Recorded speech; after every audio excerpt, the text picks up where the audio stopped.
नारायणं नमस्कृत्य नरं चैव नरोत्तमं देवी सरस्वती व्यासं ततो जयमुदीरयेत्। कल्याणानां निधानं कलिमलमथनं पावनं पावनानां पाथेयं जन्मुमुक्षो सपदि परपदे प्राप्ये प्रस्थितस्य। आज हम राजस्थान में चल रही सियासी उठापटक, जिसे लगभग तीसरा सप्ताह गुजरने को आया है, पर चर्चा करेंगे, जिसके प्रमुख किरदार हैं प्रत्यक्ष रूप से मुख्यमंत्री अशोक गहलोत और उप मुख्यमंत्री सचिन पायलट। मुख्यमंत्री अशोक गहलोत के ऊपर यदि हम चर्चा करें तो लगभग राहु की दशा प्रारंभ होने पर 2019 में पुनः इन्हें मुख्यमंत्री का पद मिला, क्योंकि मिथुन लग्न की इस कुंडली में भाग्य स्थान पर कुंभ का राहु बैठा हुआ है और ये राहु की दशा प्रारंभ होने पर पुनः मुख्यमंत्री पद पर आसीन हो गए। वर्तमान में कर्क का सूर्य, जो शनि और सूर्य इस समय गोचर में आमने सामने आ गए हैं, उन्होंने ये राजनीतिक खेल राजस्थान में प्रारंभ किया। उसका कारण है राजस्थान की राशि से 10वें स्थान में कर्क में सूर्य का आना। दूसरी बात ये भी है, अशोक गहलोत की कुंडली में लग्न मिथुन है और सचिन पायलट की कुंडली में राशि मिथुन है। सचिन पायलट पर हम चर्चा कर रहे हैं। सचिन पायलट का आगे क्या है, क्या है, सितारे क्या कह रहे हैं आगे के लिए।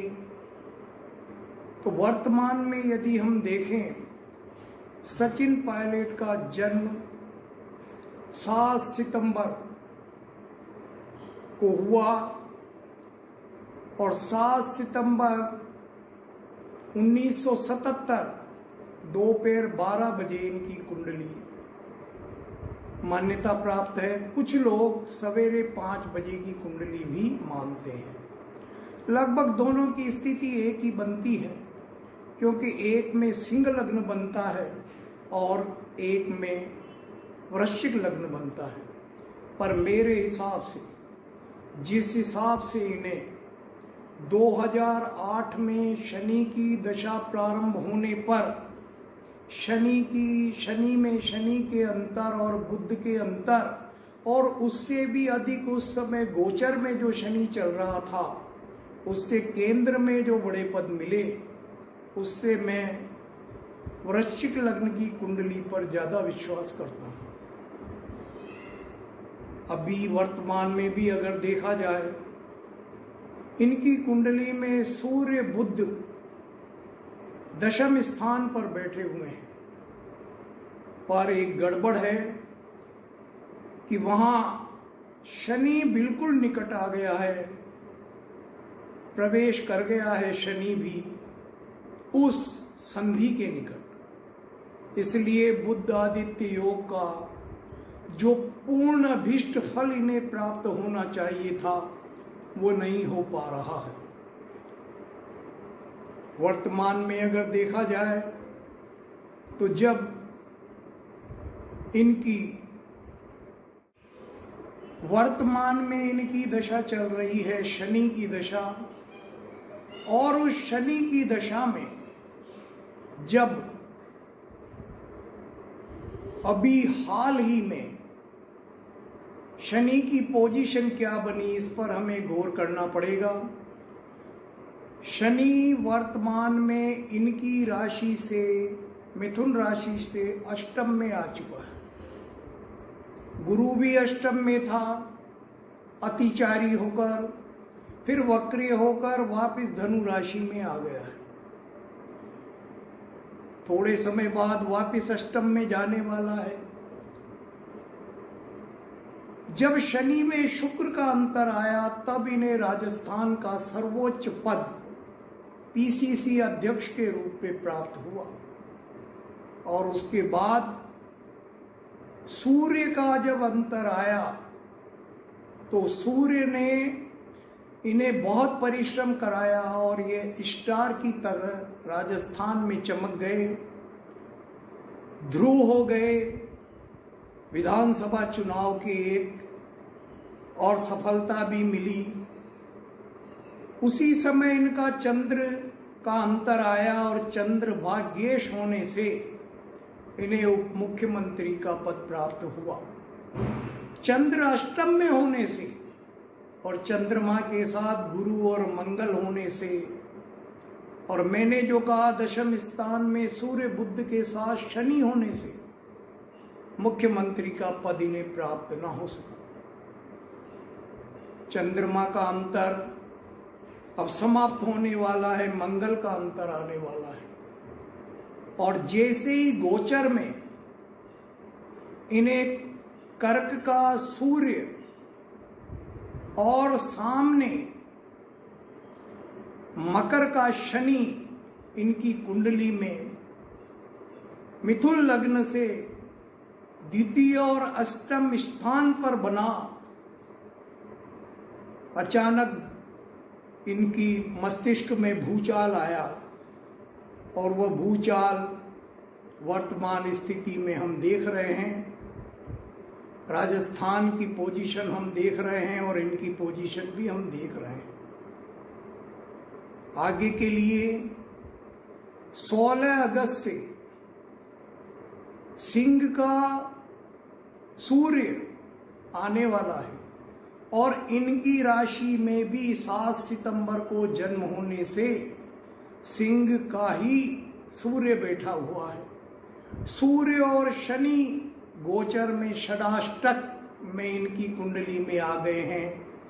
इसलिए मुझे नहीं लगता कि जिस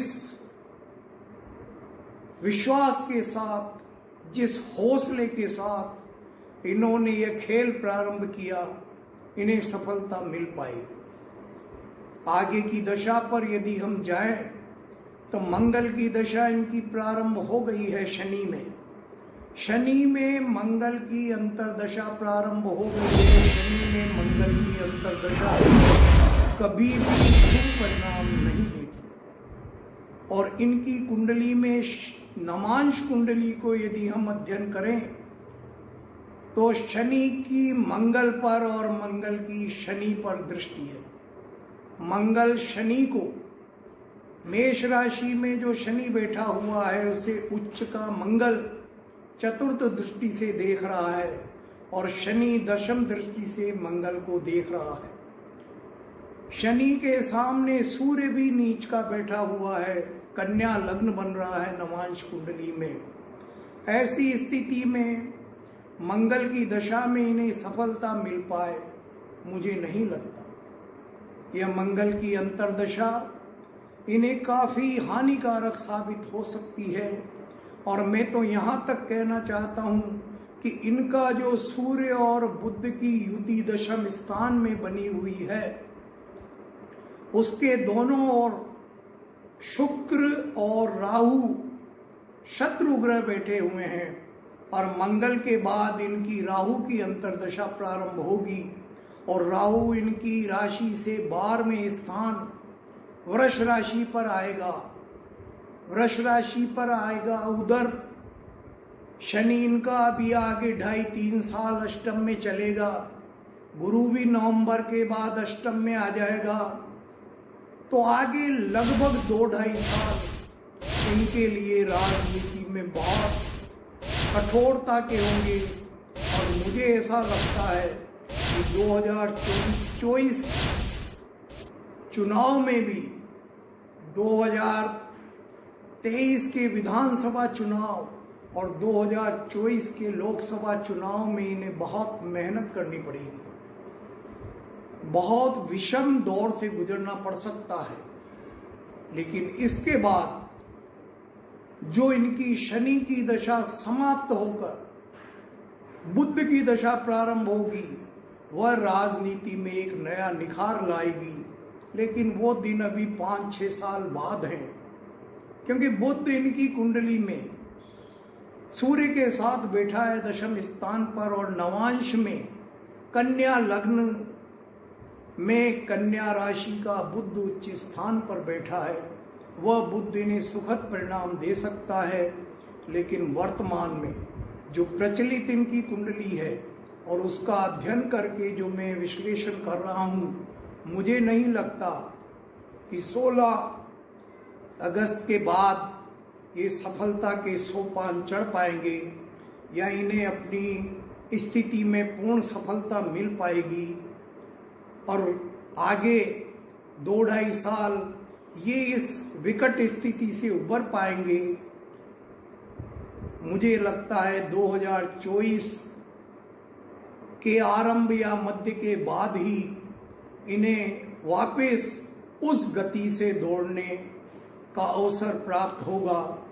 और वर्तमान में इस मंगल की जो अंतर्दशा शनि में आ रही है, इसने जो बौद्धिक खेल इनको खिलाया, लगभग ये 4-5 साल में इसकी भरपाई कर पाए, ऐसा मुझे लगता है। समय सब कुछ करा लेता है, व्यक्ति कुछ नहीं करता, समय की ही सब कुछ देन है। और समय के कारण ऐसी स्थिति इनकी बन गई है। ग्रह स्थिति और इनकी प्रचलित कुंडली पर मैंने प्रकाश डाला है, फिर भी हम हमारी ओर से इस युवा नेता के लिए शुभकामना ही दे सकते हैं। ग्रह और ज्योतिष व्यक्ति को मार्गदर्शन करती है कि आगे समय कैसा आने वाला है और कदम कैसा उठाना है। यदि इन्हें सही मार्गदर्शन मिल पाता तो ये मंगल के इस अंतर में ऐसा कदम नहीं उठाते। जय ज्योतिष।